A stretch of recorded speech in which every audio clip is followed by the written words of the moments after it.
അനീഷും ഷാനവാസും തമ്മിൽ അടിച്ചു പിരിഞ്ഞിരിക്കുകയാണ്. അവിടെ ഏച്ചു കിട്ടിയാൽ മുഴച്ചിരിക്കെന്ന് പറയില്ലേ, അതുപോലെ ഒരു സൗഹൃദമായിരുന്നു അനീഷും ഷാനവാസും തമ്മിൽ. ബിഗ് ബോസും ലാലേട്ടനും അവരെ സൗഹൃദത്തിലാക്കാൻ വേണ്ടിയിട്ടുള്ള ഒരു പരിശ്രമമാണ് അവിടെ നടത്തിയത്. അതിലവർ വിജയിക്കുകയും ചെയ്തു. പക്ഷേ അന്ന് തന്നെ ഞാൻ പറഞ്ഞിട്ടുണ്ടായിരുന്നു, ഈ സൗഹൃദം മുന്നോട്ട് പോവുക എന്ന് പറയുന്നത് അത്ര എളുപ്പമുള്ള കാര്യമാവില്ല എന്നത്. കാരണം അവരുടെ ആ ഒരു ഫ്രണ്ട്ഷിപ്പ് എന്ന് പറയുന്നത് അവർക്ക് ഇടയിൽ അത്രയും വിശ്വാസം വന്ന് അത്രയും ഇഷ്ടം വന്ന് അവരിലൂടെ തന്നെ അത് രൂപാന്തരപ്പെട്ട് വരികയാണെന്നുണ്ടെങ്കിൽ ആ ഫ്രണ്ട്ഷിപ്പ് നിലനിൽക്കുമായിരുന്നു. അവരുടെ ഇടയിൽ അങ്ങനെ വരുന്നുണ്ടായിരുന്നു കുറേശ്ശെ ആയിട്ട്. പക്ഷേ അതിനിടയിൽ ബിഗ് ബോസും ലാലേട്ടനും ചേർന്ന് അവിടെ I love you my dear friend എന്നുള്ള ഒരൊറ്റ വാചകത്തിൽ അവരെ ഫ്രണ്ട്സ് ആക്കി മാറ്റി തീർത്തു. അല്ലാന്നുണ്ടെങ്കിൽ സൗഹൃദം വേണം എന്ന് നിർബന്ധപൂർവ്വം അനീഷിന്റെ അടുത്ത് ലാലേട്ടൻ പറഞ്ഞ് ഷാനവാസിനെ സുഹൃത്താക്കാൻ ആവശ്യപ്പെടുകയും അതുപോലെ അനീഷ് സുഹൃത്താക്കുകയും ചെയ്തു. അതാണ് അവിടെ സംഭവിച്ച ഒരു കാര്യം എന്ന് പറയുന്നത്. പക്ഷേ അനീഷിനെ സംബന്ധിച്ചിടത്തോളം എപ്പോഴും അനീഷ് ഏതൊരു കാര്യത്തിനെയും ഡൗട്ട്ഫുൾ ആയിട്ട് നോക്കി കാണുന്ന ഒരു വ്യക്തിയാണ് അനീഷ്. പക്ഷേ ഷാനവാസുമായി സൗഹൃദത്തിലായതിനു ശേഷം അത്രയും ആത്മാർത്ഥമായൊരു സൗഹൃദം അവർക്കിടയിൽ ഉണ്ട് എന്നാണ് നിലവിൽ എനിക്ക് തോന്നിയിട്ടുള്ള ഒരു കാര്യം. അവിടെ ഷാനവാസ് ആണെന്നുണ്ടെങ്കിൽ അനീഷിന്റെ ഒപ്പം നിൽക്കേണ്ട എല്ലാ സാഹചര്യങ്ങളിലും നിൽക്കുന്നത് നമ്മൾ കണ്ടിട്ടുണ്ട്. ഇപ്പോ ഇന്ന് തന്നെ ആദിലയുമായിട്ട് വഴക്കുണ്ടായ സമയത്ത് ആദിലയെ നന്നായിട്ട് വഴക്ക് പറയുന്നുണ്ടായിരുന്നു. അവിടെ അനീഷിന്റെ ദേഹത്തേക്ക് ആ ചെളിവെള്ളം ഒഴിച്ചതിന്റെ പേരിൽ നന്നായിട്ട് അവിടെ വഴക്ക് പറയുകയും അതുപോലെ തന്നെ അനീഷിന്റെ അടുത്തും ചൂടാവുന്നുണ്ടായിരുന്നു. നിങ്ങൾക്ക് ലൈവ് കണ്ടവർക്ക് കൃത്യമായിട്ട് അറിയാം. എപ്പിസോഡിൽ അത്ര കാര്യമായിട്ട് അത് കാണിച്ചിട്ടില്ല. അവിടെ അനീഷിന്റെ അടുത്ത് ചൂടാവുന്നുണ്ട്. നീ എന്തിനാണ് ഇത്രയധികം വെറുപ്പിക്കുന്നത് മറ്റുള്ളവരെ? നിനക്ക് ഇത്രയും വെറുപ്പിക്കാതിരുന്നോളൂ, നിനക്ക് കുറച്ച് ജസ്റ്റ് ഒന്ന് വിളിച്ചിട്ട് വന്നില്ല എന്നുണ്ടെങ്കിൽ നിനക്ക് അങ്ങോട്ട് തിരിച്ചു വന്നൂടെ എന്ന് ചോദിച്ചുകൊണ്ട് അനീഷിനെ ഉപദേശിക്കുന്നതും വഴക്ക് പറയുന്നത് നമുക്ക് അവിടെ കാണാനായിട്ട് സാധിക്കും. അത് ഞാൻ മറ്റൊരു വീഡിയോയിൽ പറഞ്ഞിട്ടുണ്ടായിരുന്നു.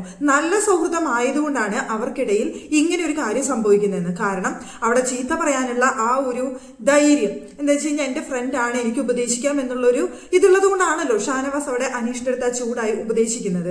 അതുപോലെ തന്നെ അനീഷ് അത് ഉൾക്കൊള്ളും എന്ന് തന്നെയാണ് ഞാനും വിചാരിക്കുന്നത്. പക്ഷേ ഇന്നിപ്പോ ഒരു കോയിന്റെ പേര്, ജസ്റ്റ് ഒരു കോയിൻ എന്ന് പറഞ്ഞു കഴിഞ്ഞാൽ അനീഷിനെ സംബന്ധിച്ചിടത്തോളം അത് വളരെയധികം വിലയേറിയ ഒന്നാണ്. ജീത്തു ജോസഫ് സാറ് ആ സ്റ്റോറി പറഞ്ഞതിന് അവർക്കായിരുന്നല്ലോ ഫസ്റ്റ് കിട്ടിയത്, അതിന് സമ്മാനമായി കൊടുത്ത ഒരു കോയിനാണിത്. അത് മോഷ്ടിച്ച് എടുത്തു വെച്ചിരിക്കുകയായിരുന്നു ആദില അത് മോഷ്ടിച്ചത് ആരാണെന്ന് അറിയാത്തത് കൊണ്ട് അവിടെ കിടന്ന് പരത്തുന്നുണ്ടായിരുന്നു അനീഷ്. പക്ഷെ അത് കിടന്ന് അന്വേഷിക്കുന്ന സമയത്ത് അനീഷ് ഭയങ്കര കൂളായിട്ടാണ് അത് അന്വേഷിച്ചിരുന്നത് തുടക്കത്തിൽ. അപ്പൊ അനിമോള് ഞാൻ കണ്ടുപിടിച്ച് തരാം എന്നൊക്കെ പറയുന്നുണ്ടായിരുന്നു. ഒന്നല്ലെങ്കിൽ ഷാനവാസക്കയുടെ കയ്യിൽ, ഒന്നല്ലെങ്കിൽ ആദിലയുടെ കയ്യിൽ എന്നൊക്കെ പറഞ്ഞിട്ട് അനിമോളത് കണ്ടുപിടിച്ച് തരാം എന്നൊക്കെ പറയുന്നുണ്ടായിരുന്നു. ഇന്നിപ്പോൾ ആദിലയും അനീഷും തമ്മിൽ വഴക്കിട്ടതിന് ശേഷം ആദില വന്നിട്ട് ഷാനവാസിന്റെ അടുത്ത് പറയുന്നുണ്ട്, ആ കോയിൻ ഞാൻ അങ്ങ് തിരിച്ചു കൊടുക്കാൻ പോവാണ് കേട്ടോ എന്ന് പറയുന്നുണ്ട്. അപ്പൊ ഷാനവാസ് അതങ്ങ് തന്നേക്ക് എന്ന് പറഞ്ഞുകൊണ്ട് ആ കോയിൻ വാങ്ങിയിട്ട് പോക്കറ്റിലിട്ട് നടക്കുന്നുണ്ട്.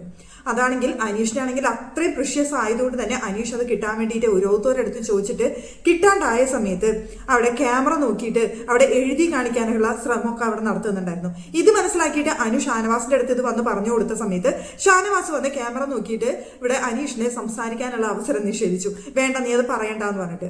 അപ്പൊ അനീഷ്, ഇല്ല എനിക്ക് പറയണം, എനിക്കത് അത്രയും പ്രിഷ്യസ് ആണ്, നിങ്ങൾ വലിയ സീരിയൽ നടന്മാരും നിങ്ങൾക്ക് ഇതൊക്കെ ഒരുപാട് കിട്ടിയിട്ടുണ്ടായിരിക്കാം. എന്നെ സംബന്ധിച്ചിടത്തോളം ഇതൊരു ആദ്യത്തെ അനുഭവമാണ്, എനിക്ക് ആദ്യമായിട്ട് കിട്ടിയതാണ്, എനിക്ക് അത്രയും പ്രിഷ്യസ് ആണ്, എനിക്കത് വേണം എന്നൊക്കെ അവിടെ അനീഷ് പറഞ്ഞു. പക്ഷേ എന്നിട്ട് പിന്നെ ചെറിയ വാക്ക് തർക്കം അവർക്കിടയിൽ ഉണ്ടാവുന്നുണ്ടെങ്കിലും പിന്നെ ഷാനവാസ് അറിയാലോ, കുറച്ച് കോമഡിയാക്കി കുറച്ച് കളിയാക്കി അങ്ങനെയൊക്കെ സംസാരിച്ച് അതവിടെ അവസാനിച്ചു.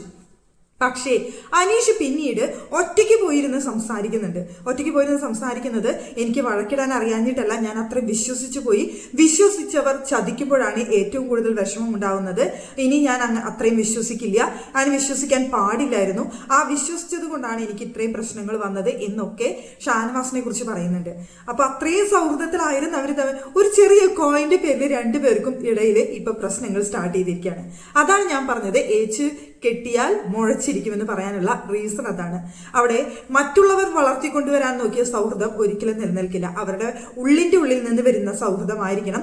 ഷാനവാസിനെയും അനീഷിനെയും ഇപ്പോൾ അങ്ങനെ ഉണ്ടെന്ന് തന്നെയാണ് ഇപ്പോഴും ഞാൻ വിശ്വസിക്കുന്നത്. പക്ഷേ ഇനി ഇവരുടെ മുന്നോട്ടുള്ള പോക്ക് എങ്ങനെയായിരിക്കും എന്നുള്ളത് കണ്ടു തന്നെ അറിയേണ്ട കാര്യമാണ്. കാരണം എനിക്ക് തോന്നുന്നു ഷാനവാസ് വളരെ ആത്മാർത്ഥമായിട്ട് തന്നെയാണ് അനീഷിനെ ഇഷ്ടപ്പെട്ടിട്ടുള്ളതെന്നാണ് എനിക്ക് പേഴ്സണലി തോന്നിയിട്ടുള്ളത്. പക്ഷെ ഒരുപാട് പേർക്ക്, ഇപ്പൊ അനീഷിന്റെ ഫാൻസ് ആയിട്ടുള്ള ഒരുപാട് പേർക്ക് ആ സൗഹൃദം ഇഷ്ടമല്ല. ആ സൗഹൃദം കൊണ്ട് അനീഷിനെയാണെങ്കിലും ഷാനവാസിനാണെങ്കിലും ദോഷം തന്നെ ഉണ്ടാവുള്ളൂ. അതുകൊണ്ടാണ് ഒരു വിധം പേരൊക്കെ അത് ഇഷ്ടപ്പെടാത്തത്. കാരണം വോട്ട് സ്പ്ലിറ്റിങ്ങും ആർക്കാണ് വോട്ട് കൊടുക്കേണ്ടതെന്നും ഒക്കെ കൺഫ്യൂഷൻ വരും. കാരണം ഇവരുടെ കോംബോ ഇഷ്ടപ്പെടുന്ന ഒരുപാട് പേരുണ്ടല്ലോ. അപ്പൊ കോംബോ വരുന്ന സമയത്ത് വോട്ട് സ്പ്ലിറ്റിംഗ് നടക്കും. ഇനി ആർക്ക് വോട്ട് ചെയ്യണം എന്നുള്ള കൺഫ്യൂഷൻ വരും എന്നുള്ള പ്രശ്നങ്ങൾ കൊണ്ട് ഇപ്പോ ഷാനവാസിന്റെ ഫാൻസ് വിചാരിക്കും ഞങ്ങൾക്ക് ഞങ്ങളുടെ വോട്ട് മതി, അവിടെ വോട്ട് സ്പ്ലിറ്റിംഗ് വേണ്ട എന്ന് വിചാരിക്കും. അതുപോലെ തന്നെ അനീഷിന്റെ ഫാൻസ് വിചാരിക്കും അവിടെ ഷാനവാസായിട്ട് കൂട്ടുകൂടി കഴിഞ്ഞാൽ അനീഷിന്റെ കുറെ വോട്ട് ഷാനവാസിന് പോവും, അത് വേണ്ട എന്നൊരു കാര്യം വരും. പിന്നെ അനീഷിന്റെ ഫാൻസ് കൂടുതലും ചിന്തിക്കുന്നത് ഷാനവാസ് ഈ സൗഹൃദം എടുത്തിട്ടുള്ളത് അനീഷിന്റെ ഗെയിം ഇല്ലാതാക്കാൻ എന്നുള്ള ഒരു ഇതാണ് അവിടെ അനീഷിന്റെ ഫാൻസ് ഒട്ടുമിക്ക പേരും ചിന്തിക്കുന്നത് എന്നാണ് എനിക്ക് തോന്നിയിട്ടുള്ളത്. ഇനി നമുക്ക് ഉറപ്പ് പറയാനും പറ്റില്ല, അങ്ങനെയല്ല ഷാനവാസിന് ഭയങ്കരമായിട്ടുള്ള ആത്മാർത്ഥതയാണെന്ന് നമുക്ക് ഉറപ്പ് പറയാനും പറ്റില്ല. എന്താന്ന് വെച്ച് കഴിഞ്ഞാൽ അതൊരു ഗെയിം ഷോ ആണ്. ആ ഗെയിം ഷോയില് എന്ത് ഗെയിം വേണമെങ്കിലും അവരവിടെ കളിക്കാം. ഇപ്പൊ ഷാനവാസ് അനീഷിന്റെ പുറകെ നടന്ന സൗഹൃദത്തിലാക്കിയതാണ് ലാലേട്ടനും ബിഗ് ബോസും കൂടി പറഞ്ഞപ്പോൾ അനീഷ് അതിലേക്ക് ചെന്ന് വീഴുകയും ചെയ്തു.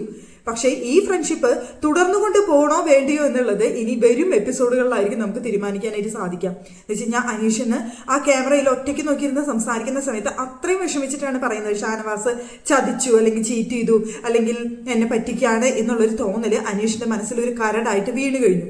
പക്ഷേ ഷാനവാസിന് മനസ്സിലാകുന്നുണ്ടെന്ന് തോന്നിയില്ല. കാരണം എപ്പിസോഡിന്റെ ലാസ്റ്റ് സമയത്ത് ആദിലേരടുത്തിരുന്നിട്ട് സംസാരിക്കുന്നുണ്ട് ഷാനവാസ്. എന്തിനാണ് നീ അനീഷുമായിട്ട് വഴക്കിട്ടത്? കഴിഞ്ഞ ദിവസം അനീഷ് പറഞ്ഞതാണ് ഞാൻ നിങ്ങളുടെ അടുത്ത് ക്ഷമിക്കാൻ തയ്യാറാണ്, ഞാൻ നിങ്ങളായിട്ട് സൗഹൃദത്തിൽ ആവാൻ തയ്യാറാണ്, എൻ്റെ അടുത്തൊരു സോറി പറഞ്ഞാൽ എന്നുള്ളൊരു കാര്യം അവിടെ പറഞ്ഞിരുന്നു. അങ്ങനെ നിങ്ങളൊരു സോറി പറയിപ്പിച്ച് സൗഹൃദത്തിലാക്കി അത് കോംപ്രമൈസ് ആക്കിയിട്ട് മുന്നോട്ട് കൊണ്ടുപോകാനായിട്ട് ഞാൻ ഉദ്ദേശിച്ചിരിക്കുന്ന സമയത്താണ് നീ ഇത് പ്രശ്നം മുഴുവനാക്കിയത്, എന്തിനാണ് നീ ഇങ്ങനെയൊക്കെ ചെയ്തതെന്ന് ചോദിച്ചിട്ട് ആദ്യം എന്നെ വഴക്ക് പറഞ്ഞ് ഉപദേശിക്കുന്നുണ്ടായിരുന്നു. അപ്പൊ അനീഷിന്റെ അടുത്ത് അങ്ങനെ കലിപ്പോ ഇഷ്ടക്കേടുള്ള ആള് അങ്ങനെ ചെയ്യുന്ന എനിക്ക് എന്തുകൊണ്ടോ തോന്നുന്നില്ല. ഇനി ഇതും ഒരു ഗെയിം പ്ലാൻ ആണോ ചോദിച്ചു കഴിഞ്ഞാൽ അത് നമുക്ക് കണ്ടു തന്നെ അറിയേണ്ട കാര്യമാണ്. എന്ന് വെച്ച് കഴിഞ്ഞാൽ 19 ദിവസമല്ലായിട്ടുള്ളൂ, ഇനിയും 50 ദിവസങ്ങൾ ബാക്കി നിൽക്കുന്നുണ്ട്. ഈ 50 ദിവസങ്ങളിൽ ഓരോരുത്തരെയും ഗെയിം പ്ലാനുകൾ അങ്ങോട്ടും ഇങ്ങോട്ടും ഒക്കെ ചേഞ്ച് ആവാനുള്ള സാധ്യതയുണ്ട്. തുടക്കത്തിൽ ഷാനവാസിന്റെ ഗ്രാഫ് നന്നായിട്ട് ഉയർന്നൊരു വ്യക്തിയായിരുന്നു അനീഷിന്റെയും തുടക്കത്തില്. പിന്നെ നമ്മൾ നോക്കിക്കഴിഞ്ഞപ്പോൾ അനുവായി, പിന്നെ ഗംഭീര ഗ്രാഫ് ഉയർത്തി വന്നത് അനുമോളാണ്. ഇപ്പൊ വീണ്ടും അനീഷിന്റെ ഗ്രാഫാണ് ഉയർന്നിരിക്കുന്നത്. ഷാനവാസും ഒപ്പത്തിനൊപ്പം വരുന്നുണ്ട്, പക്ഷെ എത്തിയിട്ടില്ല കേട്ടോ. അനീഷിന്റെ ഒപ്പം എത്തിയെന്ന് ഞാൻ പറയില്ല. അനുമോളുടെ ഗ്രാഫ് ഒന്ന് പൊടിക്ക് താഴ്ന്നിട്ടുണ്ട്. ഇപ്പൊ എപ്പിസോഡുകളിൽ നോക്കി കഴിഞ്ഞാൽ നിങ്ങൾക്ക് മനസ്സിലാവും അനീഷിന്റെ കണ്ടന്റുകൾ വളരെയധികം കൂടുതലാണ്. ഷാനവാസിന്റെ ഉണ്ട് ഇല്ല എന്നല്ല ഞാൻ പറയുന്നത്, പക്ഷേ അനീഷിന്റെ കണ്ടന്റുകൾ കൂടുതലാണ്. ഇപ്പൊ എപ്പിസോഡിൽ നിങ്ങൾ നോക്കി കഴിഞ്ഞാൽ ലൈവിൽ കാണിച്ചതൊക്കെ ലൈവിൽ എല്ലാ സീനുകളും കാണിക്കുന്നു വിചാരിക്കാം. പക്ഷേ എപ്പിസോഡില് ഇപ്പോ ആ ജിസയിൽ അവിടെ നിന്ന് ഡാൻസ് പഠിപ്പിക്കുന്ന സീൻ പോലും, ജസ്റ്റ് കിച്ചണിൽ നിന്നിട്ട് പാത്രം കഴുകുന്ന സമയത്ത് ഇങ്ങനെ സ്റ്റെപ്പ് പഠിപ്പിച്ചു കൊടുക്കുന്നത്, ആ ഒരു സീൻ പോലും എപ്പിസോഡിൽ കാണിക്കണമെന്നുണ്ടെന്നുണ്ടെങ്കിൽ അപ്പൊ ഒന്നല്ലെങ്കിൽ അനീഷിന്റെ കണ്ടന്റ് കാണിക്കുക എന്നുള്ള ഒരു ഉദ്ദേശം, അല്ലെങ്കിൽ ജിസേലിന്റെ കണ്ടന്റ് കാണിക്കുക എന്നുള്ള ഒരു ഉദ്ദേശം. ഇത് ആദ്യത്തെ തവണയല്ല, മുമ്പൊരു തവണയും ഇതേപോലെ തന്നെ അനീഷിന്റെ കിച്ചണിൽ നിന്ന് പാത്രം കഴുകുമ്പോൾ ഡാൻസിന്റെ സ്റ്റെപ്പ് പ്രാക്ടീസ് ചെയ്യിപ്പിക്കുന്നത് ജിസേല്, അതും എപ്പിസോഡിൽ ഇതുപോലെ തന്നെ കാണിച്ചിരുന്നു. ഒന്നല്ലെങ്കിൽ അത് ജിസേലിന് വേണ്ടി കാണിക്കുന്നു, ഒന്നല്ലെങ്കിൽ അത് അനീഷിന് വേണ്ടി കാണിക്കുന്നു. എങ്ങനെയായാലും അത് അനീഷിന് പോസിറ്റീവാണ്. കാരണം ഇന്നത്തെ എപ്പിസോഡ് നോക്കുകയാണെന്നുണ്ടെങ്കിൽ ഏറ്റവും കൂടുതൽ സീൻസ് ഉണ്ടായിരുന്നത് അനീഷിന് തന്നെയാണ്. അനീഷുമായിട്ട് ആദിലെ ഉണ്ടായിരുന്ന വഴക്ക്, അത് കഴിഞ്ഞ് ജിഷിനുമായിട്ടുണ്ടായ വഴക്ക്, അതിൽ എന്തായാലും ജിഷിന്റെ ഭാഗത്ത് തന്നെയായിരുന്നു തെറ്റുണ്ടായിരുന്നത്. അവിടെ അനീഷ് എല്ലാവരുടെ അടുത്തും ചൊറിയുന്നൊരു സ്വഭാവം ഉണ്ട്. പക്ഷേ ഈ ഗെയിമിന്റെ സ്ഥാനത്ത് അവിടെ വന്ന് നിന്ന സമയത്ത് ആദ്യം വന്ന് ഓടിയത് ജിഷിനാണെങ്കിലും അവിടെ എത്തി വന്ന് നിന്നത് അനീഷായിരുന്നു. അങ്ങനെ ജിഷിൻ അവിടെ അനീഷുമായിട്ട് നല്ലൊരു വഴക്ക് നടക്കുന്നുണ്ടായിരുന്നു, വാക്ക് തർക്കവും. അത് അങ്ങോട്ടും ഇങ്ങോട്ടുള്ള ചെറിയൊരു കയ്യേറ്റത്തും കളി വരെ എത്തിയിരുന്നു. പക്ഷെ എനിക്ക് തോന്നുന്നു അത് അനീഷിന്റെ ഭാഗത്താണ് കൂടുതൽ ന്യായം എന്നാണ് എനിക്ക് തോന്നിയത്. അങ്ങനെ മൊത്തത്തിൽ എപ്പിസോഡ് വെച്ച് നോക്കുന്ന സമയത്ത് അനീഷിന്റെ കണ്ടന്റ് കൂടുതൽ കിട്ടിയിട്ടുണ്ട്, അനീഷിന് കൂടുതൽ പ്രാധാന്യം കിട്ടിയിട്ടുണ്ടെന്ന് തന്നെയാണ് ഞാൻ വിചാരിക്കുന്നത്. അപ്പൊ അനീഷിനെ സംബന്ധിച്ചിടത്തോളം അവിടെ ഒറ്റയ്ക്ക് നിന്ന് ഗെയിം കളിക്കുന്നത് തന്നെയായിരിക്കും നല്ലത്. അനീഷ് എന്ന ഒറ്റയാനായിട്ടാണ് അനീഷ് കുറച്ച് നാൾ വരെ ഗെയിം കളിച്ചത്. ഇപ്പോൾ 2 ആഴ്ചയായിട്ടാണ് ലാലേട്ടൻ ആ ഒരു സൗഹൃദം അവിടെ ഉണ്ടാക്കാനായിട്ട് ശ്രമിച്ചിട്ടുള്ളത്. എന്തായാലും ഒറ്റയ്ക്ക് കളിക്കട്ടെ എല്ലാവരും, ഷാനവാസ് ആണെന്നുണ്ടെങ്കിലും അനീഷ് ആണെന്നുണ്ടെങ്കിലും ഒറ്റയ്ക്ക് കളിക്കട്ടെ, ഒറ്റയ്ക്ക് കളിച്ച് മുന്നേറട്ടെ. ഇവര് 3 പേര്, അപ്പൊ അനുമോള്, ഷാനവാസ്, അനീഷ് 3 പേരും ഒരുപോലെ ഏകദേശം ഫാൻ ബേസ് ഉള്ള വ്യക്തികളാണ്. അതുകൊണ്ട് തന്നെ ലാസ്റ്റ് വരെ ഒറ്റയ്ക്ക് നിന്ന് കളിച്ച് ആർക്കാണ് കൂടുതൽ മുന്നേറാനായിട്ട് സാധിക്കുന്നത്, അല്ലെങ്കിൽ ആർക്കാണ് കൂടുതൽ ഫാൻസിന് സമ്പാദിക്കാൻ കഴിയുന്നത്, കൂടുതൽ വോട്ട് നേടാൻ കഴിയുന്നത്, അവരിൽ ഒരാൾ കപ്പെടുക്കും. ഞാൻ വിചാരിക്കുന്നത് ഈ 3-ൽ ഒരാൾ കപ്പെടുക്കുന്നതാണ്. ഇനി എന്തെങ്കിലും ട്വിസ്റ്റ് സംഭവിച്ചിട്ട് അവിടെ വേറെ ആർക്കെങ്കിലും കിട്ടിയാലേ ഉള്ളൂ. നിലവിൽ എൻ്റെ ഒരു ഇതനുസരിച്ച് ഇവർ 3 പേരിൽ ഒരാൾക്ക് തന്നെയാണ് ബിഗ് ബോസ് സീസൺ 7 കപ്പ് എന്ന് തന്നെയാണ് ഞാൻ വിശ്വസിക്കുന്നത്.